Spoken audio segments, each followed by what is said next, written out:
Magandang umaga po sa inyong lahat. Ito po si Bishop Chito Tagle ng Diocese ng Imus, Cavite. Magkape at pandasal po muna tayo.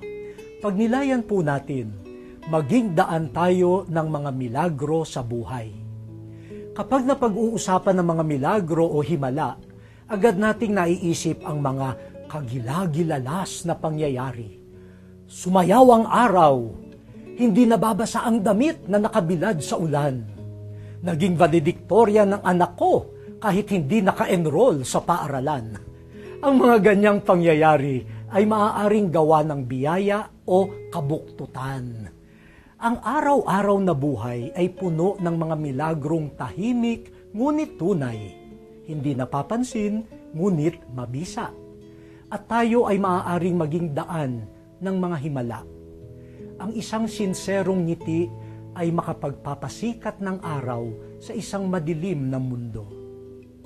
Ang pag-akay sa isang matandang tumatawid ng kalye ay nakapagbibigay lakas sa tuhod na nanghihina. Ang pagdalaw sa isang naulila ay nakakabuhay ng pusong halos namatay na. Marami ho ang pagkakataon, hindi nauubos. Maging milagro ka sa iba. Manalangin tayo. Maihatid nawa namin ang iyong pag-ibig, O Diyos, sa maraming nagdurusa nang maganap ang mga milagro mo sa kanila. Amen.